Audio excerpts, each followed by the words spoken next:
Hello and welcome to the LRM Podcast in association with Britpart. I'm Martin Dominy. And I am Steve Miller. And you join us for an hour of chat about Land Rovers and everything to do with owning them. We're going to kick off with a listener's question this week, Steve, in a break from tradition. A chap called Phil Wormald's got in touch with a very interesting question, potentially can of worms, but we'll see how we go. He says, Hi guys, I'm interested in restoring a 90 in the next year or two. I'm Good a choice. Subscriber to Land Rover Monthly, good man, and I'm currently reading all the back issues. Subscribe to your podcast. I've not been a huge fan of podcasts in general, but I'm giving it a go. Well, thank you very much, Phil. Let's hope he continues to listen after we've given our advice. hopefully, yeah. We'd better be good at this one, hadn't we? Yeah, we'll put some effort into this one. One question I'd like to raise as a topic, and excuse me if it's been covered already, it hasn't. What is the future of classic motoring, restoration, etc., with the potential banning of internal combustion engine vehicles and the tightening up of legislation with ULEZ and things like that? He says, I'm getting more hesitant in actually diving into the Land Rover world if the bottom drops out of the market, which suggests he might be doing it as a sort of investment type thing. I don't know. Right, okay. So it's an interesting subject, really, because you either want a Land Rover or you don't. And my take on it is this. I can't see the classic car movement has been... modern cars are coming into, modern classics are becoming classic cars. Like, you could argue the run-out Defender in 2015, 2016 is now a modern classic in the eyes of everybody else. And they're not really depreciating. No. The prices and values of those Land Rovers were hyped up during COVID, as was majority of cars. Pretty much everything, yeah. The classic car industry in the UK is reportedly worth £5.5 billion.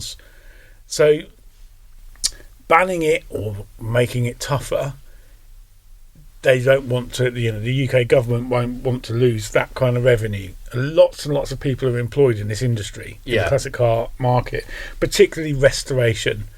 I've read somewhere very recently that fortunately there are a lot of youngsters are coming into the trade and learning the skills of old, because there's always a worry that there's a skill shortage. Yeah, that they could dry up, couldn't they? It could dry up.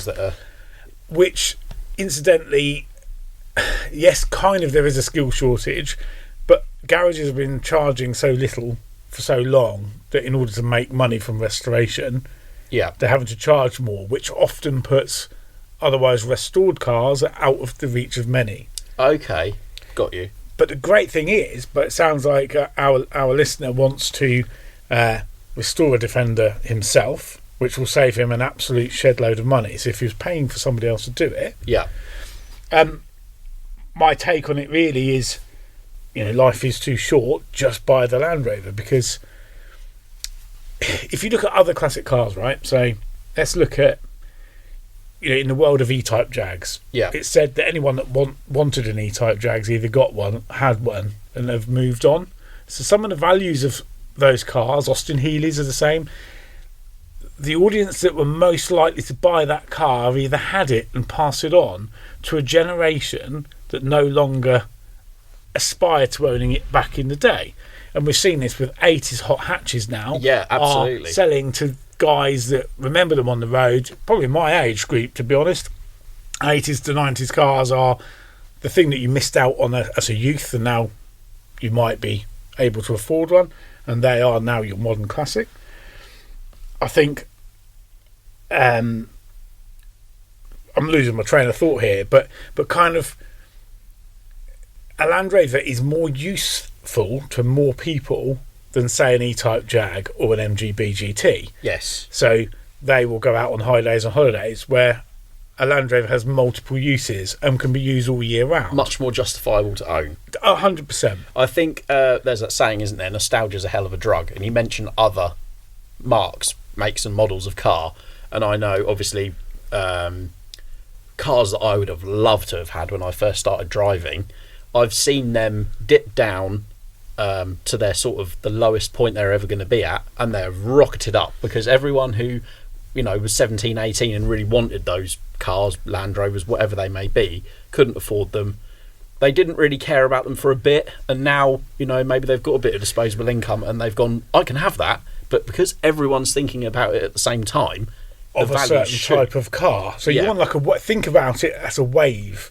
Yes. Really, you're either at the top of the wave going up or you're coming back down the other side. It's like pre-war cars. Now, there's very, very few people who really want one, and the values are dropping. Yeah, because, like you say, the generation who wanted them back then isn't the same generation who want cars they remember from their childhood now. Where Land Rovers are at a huge advantage above pretty much every other brand, save maybe a couple, is that they didn't really change much. So I wanted a Land Rover when I was a kid. I wanted a Defender. Defenders still existed in the same iteration pretty much the entire time until they stopped making them. So, and the other thing is with Defenders, which makes and series vehicles, to be fair, there's no part shortages. So there are still companies today developing parts for a car that's been out of production for 8 years. Name me another car where that's still the case. Yeah, there's not many. Possibly the Mini, but again, people aspire to own those cars for many, many years. We touched on this last week, didn't we, in last week's podcast. A couple of people, 2 or 3 people that spoke to me whilst camping in Whitby, they desperately wanted a Land Rover. Yeah. And still do, because they're seen as cool vehicles. Yes. So I don't think the bottom, it's like anything, if the so-called bottom fell out of the market, it falls out of all markets. Yeah. Doesn't it? It's that whole, plenty of people drive Land Rovers every day. They have them as their sole vehicle. But for those people who have it as a second vehicle, a weekend toy, to coin a phrase, it doesn't matter quite as much, because they're always, like you touched on a minute ago, they're so useful to so many people.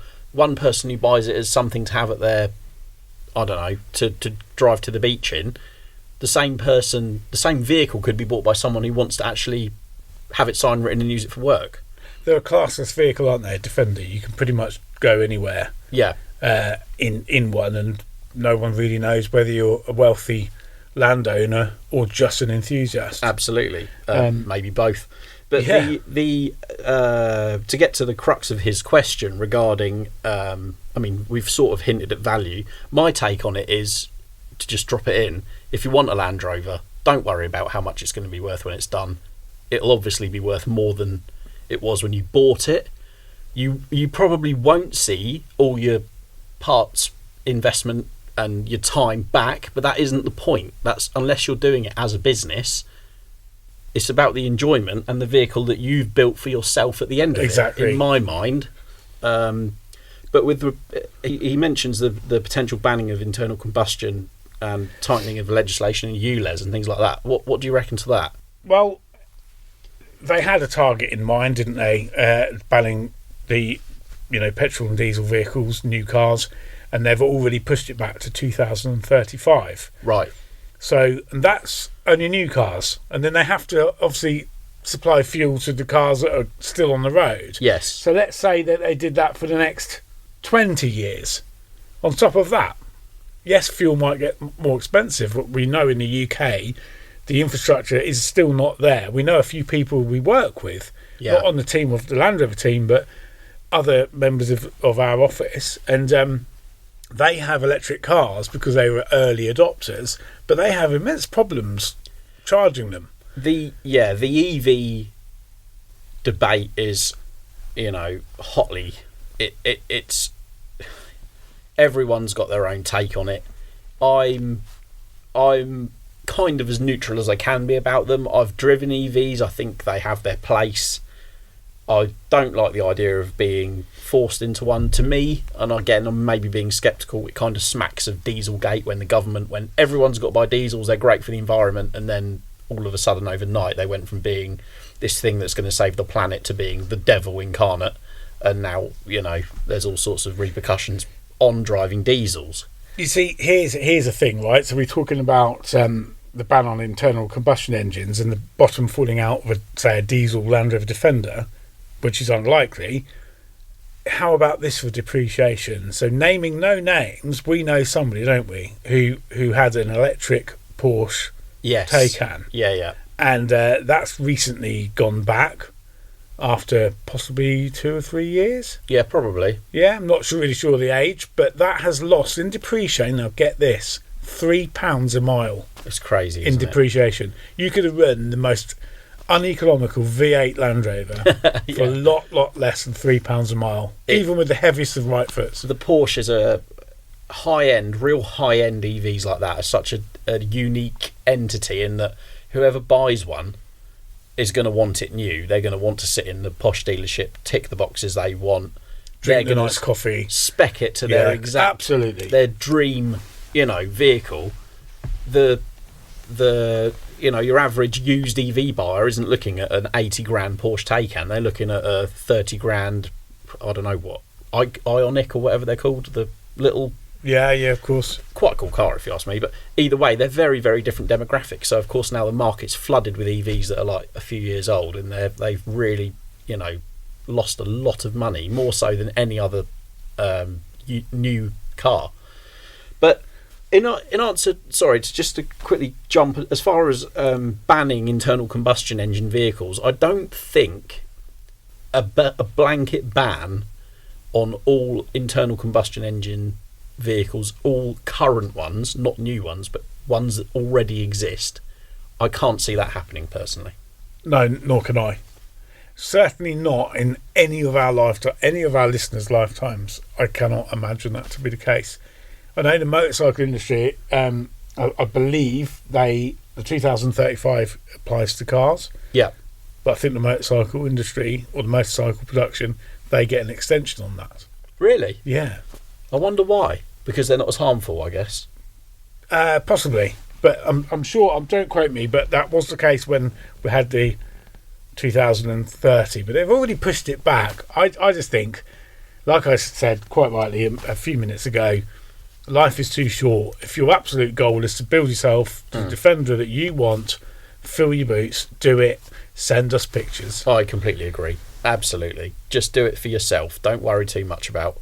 Obviously, it's easy to say don't worry about the money, but no one who's ever rebuilt, restored, modified a vehicle for themselves has got to the end of it and gone, oh, I could make loads of money on this. Doesn't happen. No. And the other thing I'm going to say here, how much happier are you driving a Land Rover than you are something else? Oh, loads happier. So that is beneficial to your mental health.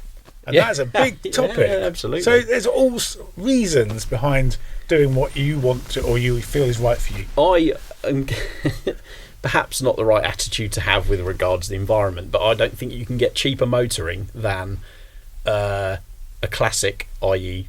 or historic 40 years or older Land Rover with tax exemption.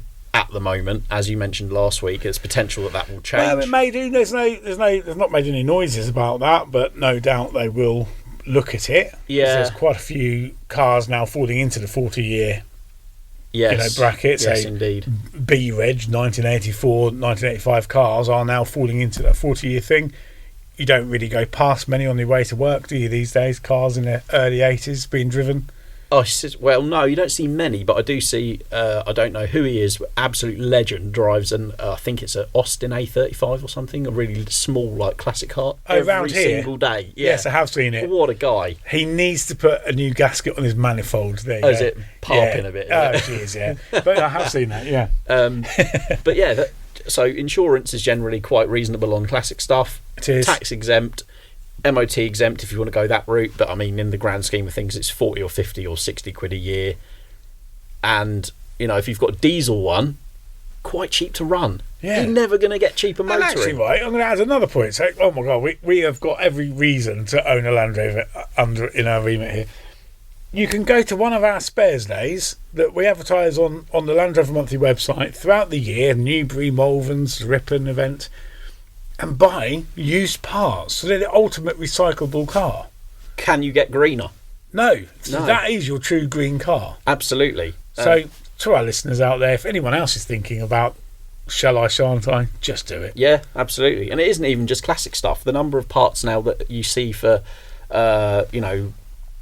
Discovery 2, 3, even 4 Range Rover at spares days now from insurance write-offs, things like that. Yeah. It all helps put back into the scene without developing, building, selling brand new parts. And what's not to like about that? Anyway, talking about write-offs and the end of the road for Land Rovers. Yeah.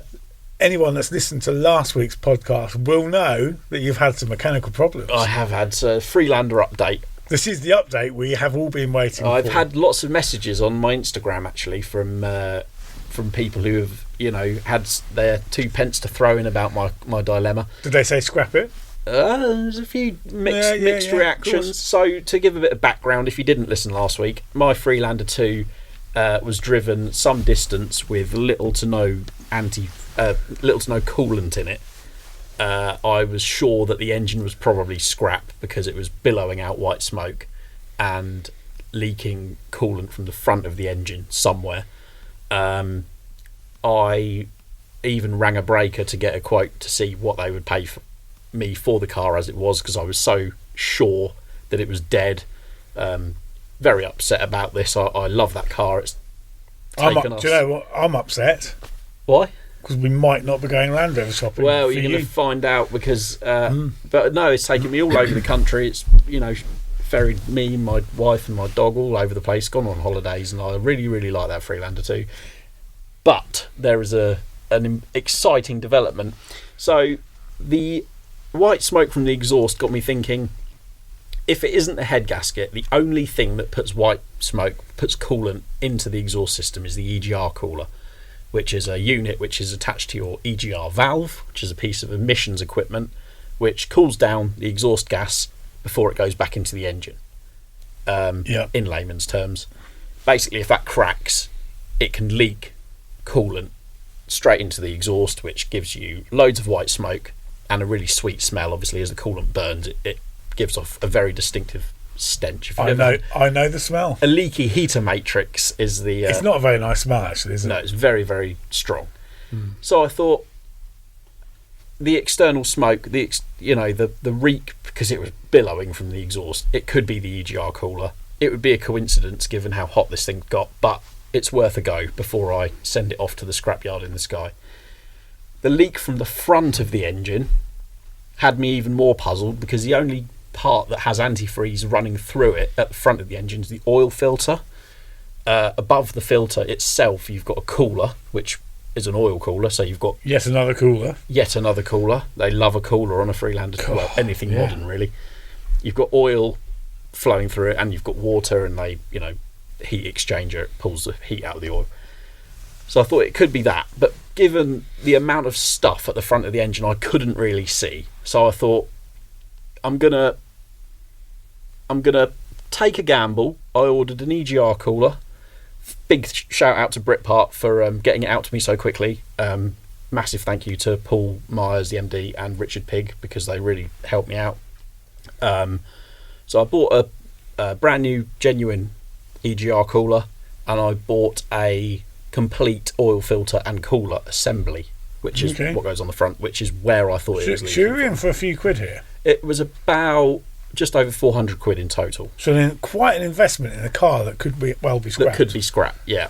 Okay. So I fitted the EGR cooler first, because that's what turned up first. Not a 5-minute job, bit of stripping down to do. All the intake pipe work, the bulkhead panel's got to come out, the scuttle panel. You're sort of working blind because it's tucked right down the back of the engine. But I got that changed. Had to wait a few more days for the oil cooler to turn up. Got that fitted. And on removing the old one, so there's like a rubber hose that runs from the oil cooler into a hole in the front of the engine block, which has an O-ring that seals it. I pulled that out and the O-ring was all distorted, so I'm wondering if that's where it was coming from, where this leak was from. I was hopeful anyway, because I couldn't see any with everything stripped off, I couldn't see leakage between the block and the head, which was a good sign. Which is a very good sign, isn't it? So all excited, I put it all back together, filled it up with water, checked the oil, did all my checks, made sure everything was hunky-dory, started it up, absolutely reeking white smoke out of the exhaust. I thought, stay calm. It might be a residual from the More previous than likely, I cooler. would have thought, yeah. It did eventually clear. I topped up the coolant again, checked underneath, didn't appear to be leaking. Went up the road, got it up to temperature, bled the coolant, put all the heaters on to get the hot air through. It was fine. The temperature gauge was rock steady in the middle, where it normally sits. I let it cool down, topped it up again. I should also mention at this point, the whole reason that this boiled up and became a problem was because I had looped the wiring to the coolant temperature sensor. Sorry, not the coolant temperature, the coolant level sensor in the header tank, which was why my wife didn't know it had no water in it when she was driving it. Aha. So I reinstated that. Hey. I thought it would be a good idea to actually So plumb you've that back undone in. the bodge from 2 years ago. Yes, which caused me all this stress and heartache in the first place. So now it does actually tell me when the coolant level is a bit low. Touch wood, everything seems okay. I haven't got any crossover between the coolant and the oil. It's never overheated in the time I've been testing it. The level's not dropping. The smoke has gone. So I think the Freelander 2 might be fixed, which is great news for me, but bad news for you because you don't get to spend my money. For you. Exactly, yeah. So I'm really happy. I drove here this morning in it. I noticed you look sparkly as well. Well, you did Someone's say... had the cleaning got a sponge out. He did say, did cleaning it fix it? But it was actually... It looked that mint before it broke. So that was another reason I was sad that it had decided to throw a fit. So let that be a lesson to you. Yes. Don't bodge things. Temporary bodges are the worst. Exactly. Yeah. Especially if you forget about them. So, but yeah, I'm made up. I'm really, really happy. Good. As long as it stays, hopefully this road test and this diagnosis is correct, and it's not, there's no nasty surprises lurking around the corner. But we'll see. But yeah, so that was a high point for me. I was very, very pleased. So long live the Freelander 2, and I want to treat it to a roof rack. I've been wanting a roof rack for it since I first got it because I'd like to try a roof tent. I've never owned one. We've touched on this before. You've never slept in one, have you? No, never. So maybe I'll keep an eye out for I think there's only Front Runner or Flat Dog that do roof racks for Freelander 2. So I'll be scouring their classifieds and the auctions and things like that to see if I can get a nice. Because the truth of the matter is, a roof rack, brand new retail, will probably cost you more than the actual car's worth. Well, a roof rack from either company, I think they're about 700 or 800 for. Oh, they're not as bad as I thought. But I mean, the car's worth probably. It's done 206,000 miles. It's probably worth 1,500 quid on a good day. Do you know what I mean? Yeah, That's exactly. A significant investment. It's still a significant. It's worth a lot more to me, but if I were to sell it now, it'd probably be 1,500, £2,000 at a push. But what I would think is if you bought a roof rack, it almost commits you to buying another Freelander 2 afterwards. Yeah, maybe. Yeah, because then you've got it, haven't you? You just transfer those things over. Yeah, if it fails again. Yeah, potentially. I did look around at a few different Freelander 2s because I do like the facelift. I think the interior is a bit nicer and they look a bit more modern. But yeah, Old Grey is still going. So long live. Is that what it's called? Old Grey. As of just now, where I made that name up. Oh. Yes. I've never named a Land Rover. Lots of people have named Loads of people Big Blue and love naming Big Red. Land Rovers, don't they? It's often the colour, Big Red and. Yeah. It's either colour related or it's named after something or a pet or something they've had before. But I've never ever named a car. Well, I have called them names. Yes, exactly. But if never they actually named play them. up, they quite often game names, but not a genuine name that you stick with type thing. No, like an endearing name. I always find it intriguing though when people say, "Oh, it's called X." Some people even like paint the name, don't they, onto like a bit of bodywork or something like that. And it's just like I do want to ask them what the story is. So if you've got a Land Rover with a fun name, drop us an email, editorial@lrm.co.uk. Tell us the name of your Land Rover and tell us why it's called that, because I'm interested to know. Yeah, interesting. And I quite like listeners' questions because it gives us something to focus our minds on for a couple of days, just to get fired up as to Absolutely. basically whatever the answer is always going to be, buy a Land Rover. I mean, or another Land Rover. Well, yeah, it is. I mean, that's Ask the us answer. a question where that couldn't possibly be the answer. That's the answer to everything. Like the meaning of life. More Land Rovers, isn't it? But I always come away from whenever I go somewhere to do like a photo shoot on a car for the mag, or go and see someone about something or whatever, and they've got all sorts of stuff kicking around their place, because you know what Land Rover people are like. Well, look at yourself, the state your yard's in. It's not that bad. I just it's not bad, but it's it just looks like a mini Newbury spares day up the side of the garage. It's there's bits of bodywork and things that I think will come in useful one day. They never do until you throw them away. Yeah, exactly. And then all of a sudden you need it. Within literal weeks, you sometimes need that only exact hours. bit. Yeah. But people have all sorts of interesting stuff that you wouldn't necessarily. Well, you wouldn't know it was there unless you were there chatting to them and having a look. It's like, and a lot of it is really quite rare and interesting, and sort of stuff that you wouldn't, if you saw it online for sale on an auction or whatever, you'd be like, your mind would be blown and you'd be really interested. And these people just have it like sat in their yard doing nothing, and they're like, it's been there forever. But it becomes normal to them, whereas anyone else just normalise it. They're so used to seeing it, it's no longer necessarily special. Maybe, yeah. They just sort of, like you say, it just take it for granted and just yeah, probably there's an element of that. I don't know really, but so with the Freelander out the way, it's now no longer blocking up my driveway. I will be shortly cracking on with the next big job that I've got on the go, which is rechassying my Series 3. About time. I know. I've been sort of keeping it on the down low, but I have got a new chassis sat in the shed, ready to go. I've ordered a new chassis wiring loom, which has just turned up.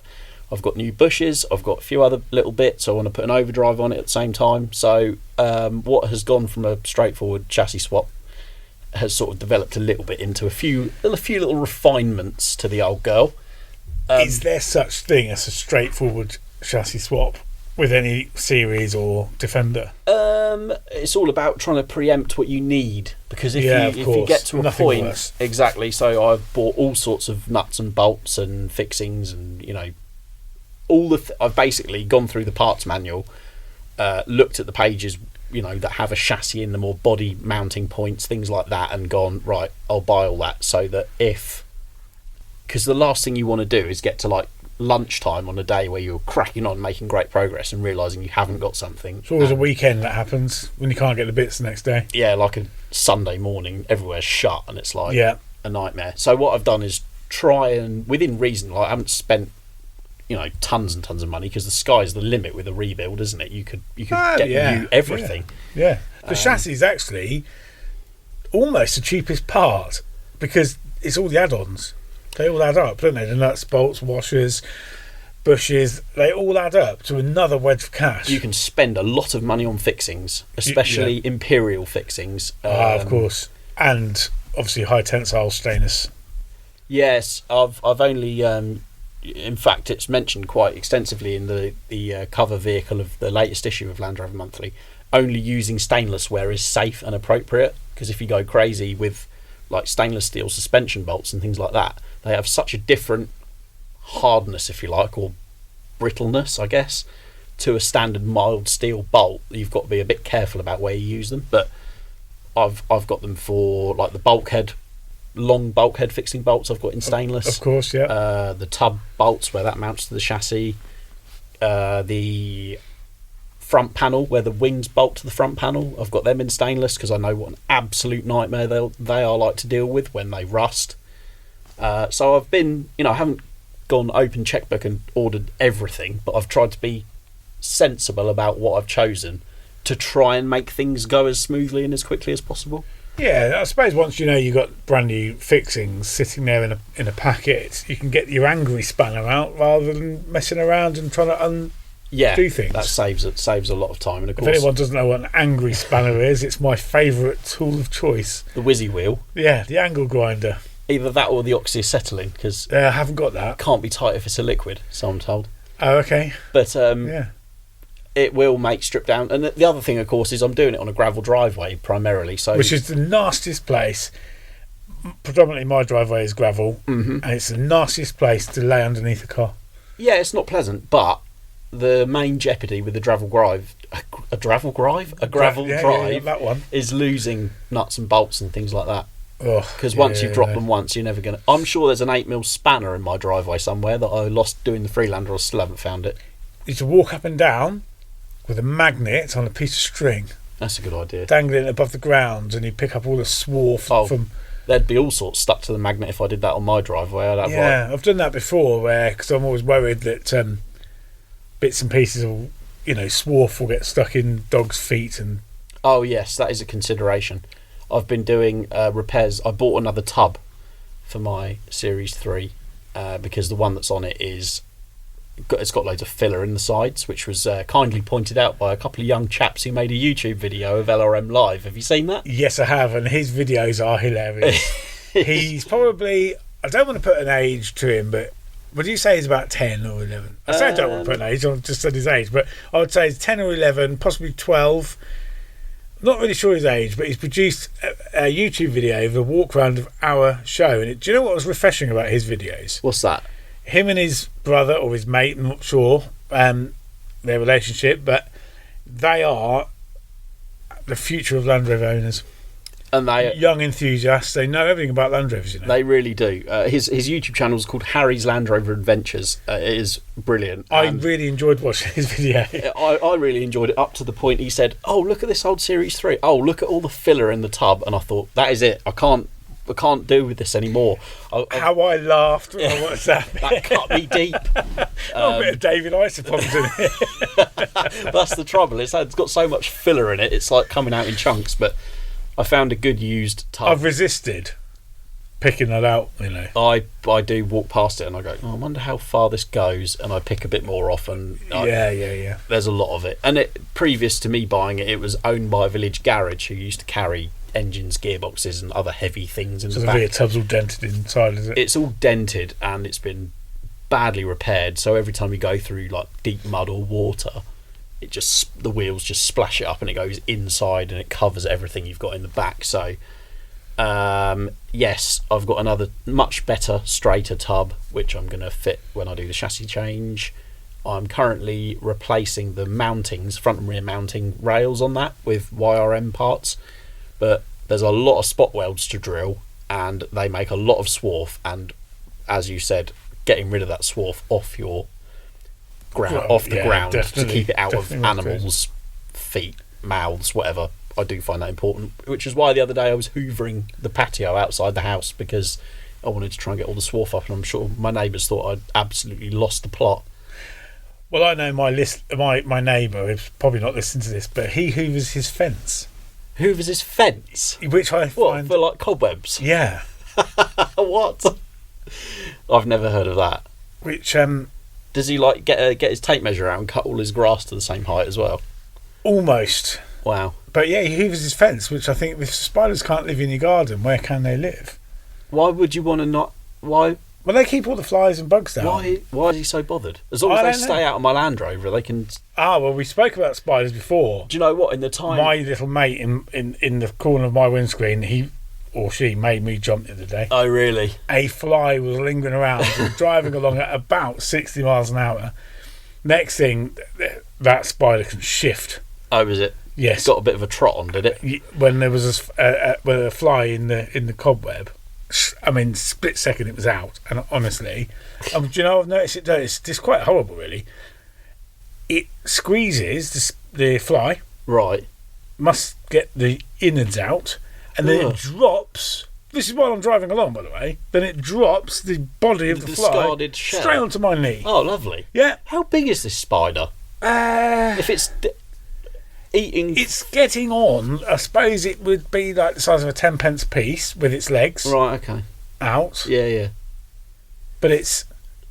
Even Louise said, that's got to go. So my wife was sitting in the passenger seat. Good luck catching it. That's got to go. You will never get it out. It lives in the headliner. In the headliner. Yeah, like mine. I mean, I completely obviously had bigger things on my mind when the Freelander was out of action, but that was on axle stands for just over a week. and this thing it had really seized the opportunity to make cobwebs absolutely everywhere inside. So I will try and get a picture of this spider and put it on my Instagram. Please do. So people can have a look. Because it is... But I'm going to have to be quick, because it comes out, literally squeezes these flies, 2 or 3 seconds, and it drops the body, just discards it from its... I'm trying to think what the human equivalent of eating a fly like that would be. Like scooping out a kiwi fruit and then throwing the skin away.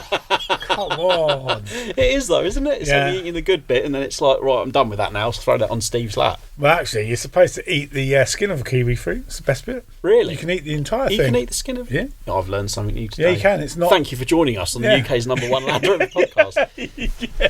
What? The UK's #1. I like the sound of that. Oh, no, well. We're the only one. We're the only one in the UK. Yeah, you said the UK's #1. I did, yeah. Yeah. If you want more Land Rover podcast goodness, by all means, please do check out the Underpowered Hour is an American one, and so is Centre Steer podcast, also American. Fantastic. And then when you've listened to those guys, make sure you come back to us. Yeah, please. Yeah, we need this. Yeah. But no. Do we? Do we need it? It's nice to sit down. It is nice. Do you know what I love? I love hearing from people who have listened and then ask us questions. I even don't mind talking to you for an hour. I know.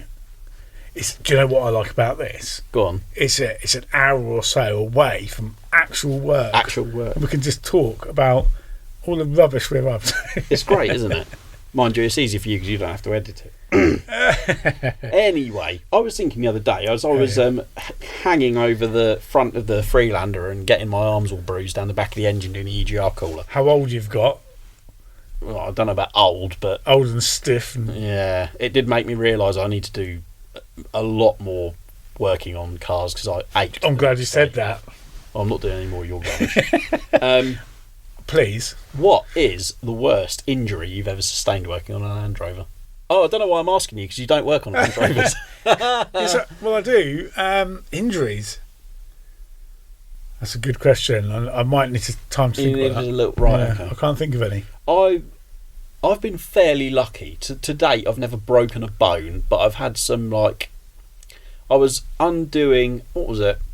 I think it was like a lower arm bolt on an L322 Range Rover when I was working at the main dealer, and the bolt was either super tight or it was seized. And I had a 1/2-inch breaker bar on it with a socket, and I was really giving it the big one, and the socket split, and the bar obviously shot up in the air, and I almost did a complete backflip before landing in a pile on the floor. That was quite bad. I didn't actually get injured, but that one sticks in my mind. As well as Discovery 3 ball joints. Shortly after Discovery 3 first came out, they had a real problem with the ball joints in the lower arms on the front wearing, and they'd make a horrible knocking noise. Obviously, a warranty repair, you don't change the whole arm like you probably would now. So you take the hub off, take the circlip off, and then you'd have to knock the ball joint out of the arm, which is like an interference fit, so they're in there very tight. So you, like I say, take the hub off, push the drive shaft to the side, take the circlip off that retains the ball joint, and then you'd have to hit the ball joint out with... Well, I used to use a socket, and then I stopped using a socket, and the reason I stopped using a socket will soon become apparent. There's a few things you've got to consider when you're knocking these joints out. The first thing you've got to consider is, as you're swinging this hammer over your shoulder, you've got to miss the wheel arch, because you're swinging into the wheel station, if you like, and the wheel arch is above your head. So, it sounds a bit like non-genuine, if you know what I mean. It sounds like there must be a tool for this. There would be, but the tool would involve you taking the whole arm off, taking the arm over to a hydraulic press, putting the arm in the press with the correct dies and everything like that, and then pressing the old ball joint out, which you didn't have time to do at a main dealer because you were constantly being asked, when's this going to be done? The customer's waiting, they're going on holiday in it tomorrow, blah, blah, blah. So you're wielding a large hammer? Yeah, into the wheel station of a Discovery 3, which was only probably a couple of years old at the time. Wrong? Yeah. Well, actually, I never hit a wheel arch with a hammer. You had to be even more careful on the Range Rover Sport. Did anybody else? I don't know, probably. The Sport, which had the same problem, obviously didn't have big plastic arch trims on it. It was a metal wing, so if you hit that, game over. Right. You were in big trouble. Anyway, so I've got my socket on top of the the ball joint in the little recess that it sits in quite nicely. I'm welting this ball joint with a copper hide hammer, and all of a sudden I give it an extra hard hit, and I get this real funny feeling in my hand, like a real tingling sensation in my hand. And I look down and there's a tiny little cut in my glove. I used to wear like what are they, nitrile gloves. I thought that's a bit weird, and I moved my thumb and it was like a searing hot pain. I took the glove off, and in that sort of like bit of skin you've got between your thumb and your forefinger, a piece of socket had broken off and pierced that and was inside my hand. And I shouted, and my colleague Alan came over, and I showed him, and he got a magnet, and it like flew out of my hand.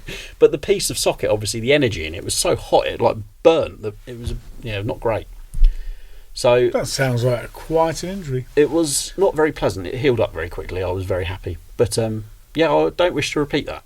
It wasn't very nice. Well, don't go working in a main dealer with no time then. Well, of course, I doubt many Discovery 3s go to main dealers now. And if they did, we've said about this before, haven't we?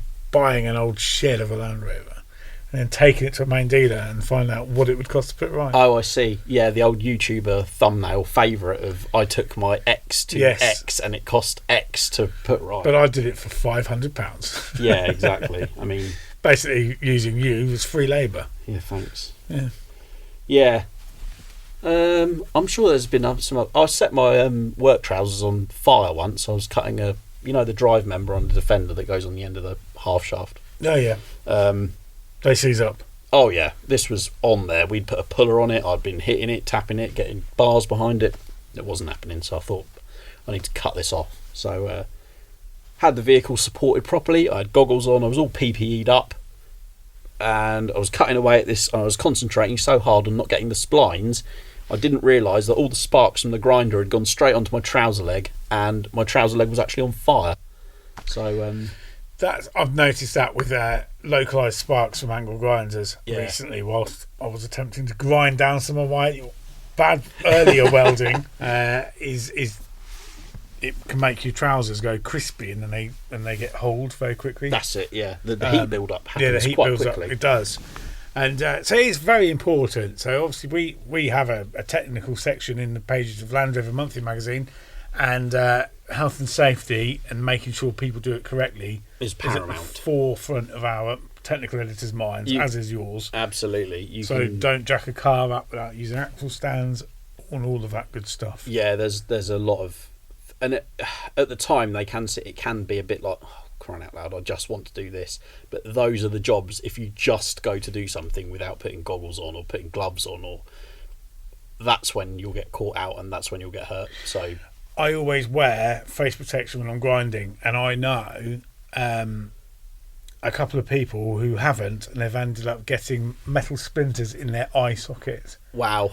And they've had to go and have special dye in A&E, and then they use essentially tweezers to numb the eye. Can you imagine the pain? No, that sounds horrible. And then you see these tweezers and your eye is clamped open because your natural reaction is to close your eye.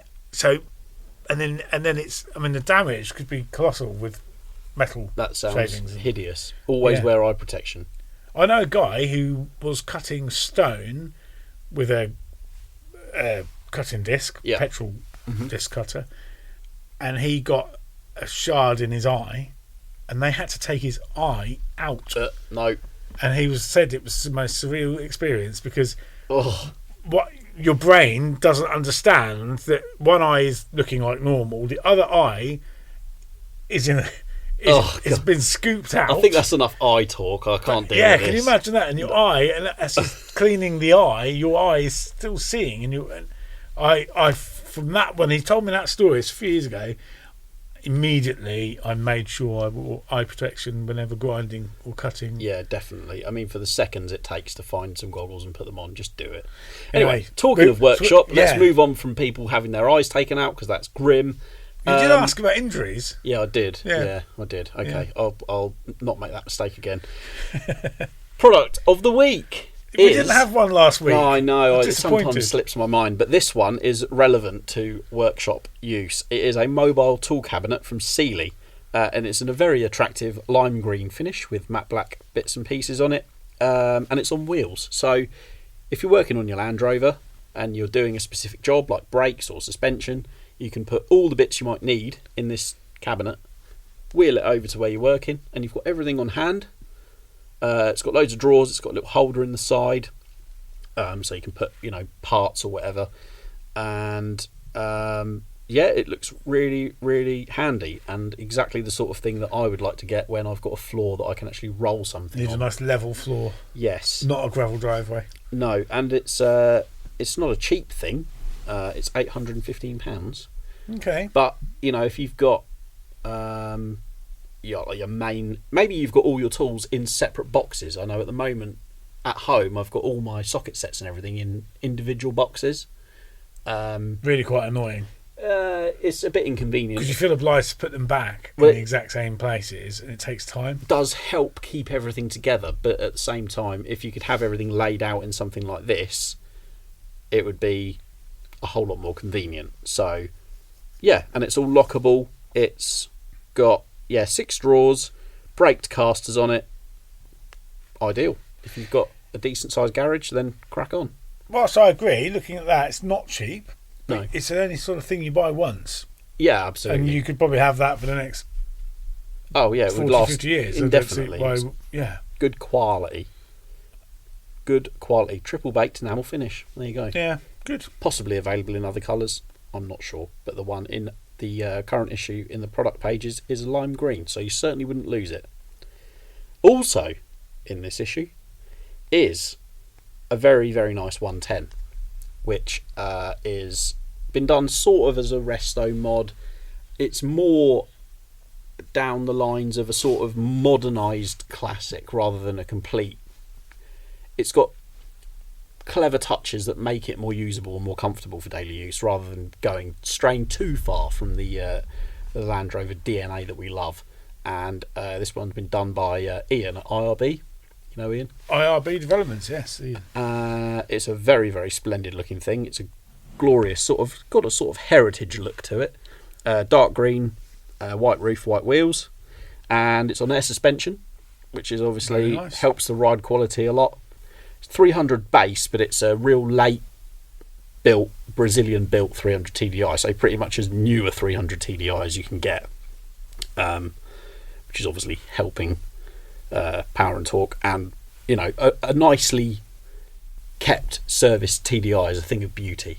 They are fantastic, very, very nicely. Yeah. And this has got like variable geometry turbo and a few other go faster goodies on it. So yeah, a gorgeous thing, shot by Alistair, who we mentioned in the last podcast, in a sort of classic-y, sort of almost looks like a Land Rover advert, I think. So be sure to check that out, and if you like it, then tell your mates to buy the mag, because it all helps, and it helps us carry on doing podcasts and things like that. So yeah, anything else new? Oh, you had a load of wood turn up, didn't you? Load of wood. So yeah, my next job for the camping trailer is to build, or to attempt to build, a drawer system for the back. Right, okay. So I'm going to have 2 drawers that come out the tailgate, so the full height of the tailgate to the front of the trailer. Yeah. Well, I say not quite to the front of the trailer. So to the load bay on a Penman trailer.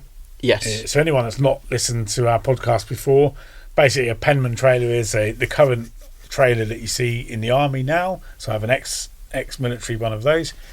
And the load bay in that trailer is 1.8 metres long. Right. In old money, that's about 6 feet. I'm getting, or I have bought, some drawer runners to make a drawer system. Right. And the longest you could get is 1.5 metres, but I've gone to 1.3 metres. I'm going to make this drawer system. I'm going to have a go this weekend. Good on you. So 12mm ply. Don't know what my woodwork's like. If it's anything like my metalwork, things might get a bit wonky, but we'll have a go. At least it'll be easier to grind back wood rather than metal. Yeah, it's cheaper to replace the ply than it is to replace badly welded steel. Yeah, I think you'll be okay. Yeah. It's only sort of been in recent times that I've realised that, had an epiphany of sorts, that having stuff properly organised for camping makes life so much nicer and easier. I've got like I've only got plastic boxes, but they have all different. So I've got cooking stuff in one box, sleeping stuff in another box, like your usual bits and pieces, paraphernalia, lamps and things like that you'd also take in another box. So it's all there, it's ready to go at any time. If I fancy going off for the evening and having a night away and, camping, whatever, it's all just ready to go. It's brilliant.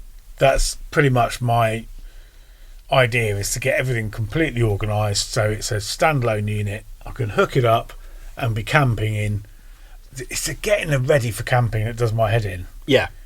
And the unpacking. I just want everything in one place, hook the trailer up and be up the road, and I can be camping somewhere at short notice. No, it's the only the thing dream, I'm missing is fresh food. But yeah, it's going to be quite interesting because I want to build it so I've got a domestic fridge. Yeah. It's quite heavy, so it's got to be strong enough to hold that on the end because I want to keep the weight quite low. Right. Anyway, all will become apparent. No doubt write about it. Stick it in the magazine in a future issue. Well, you'll see it at events as well, hopefully. And events. Yeah. And I'll share pictures on Instagram as well. So good stuff. Just anyone that listens from around the world. See it on see it on that there internet. No, all good fun. All good fun. What was I going to say? Have you ever driven a Series 1? Yes. What was it like? Have you never driven one? I've driven everything else pretty much. I've never driven a Series 1. Let me tell you about my experience driving a few Series 1s. Okay. And the most memorable one was driving. Now, I think this was chassis number 9. And I had Mr Land Rover as passenger. So Roger Craythorne from Land Rover as passenger. No pressure. No pressure.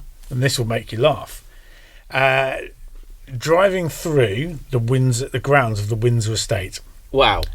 That's not something you do every day. No, it's not. And these roads, Land Rover at the time had been given special permission by the Queen to drive on those roads, and no one else had driven on them.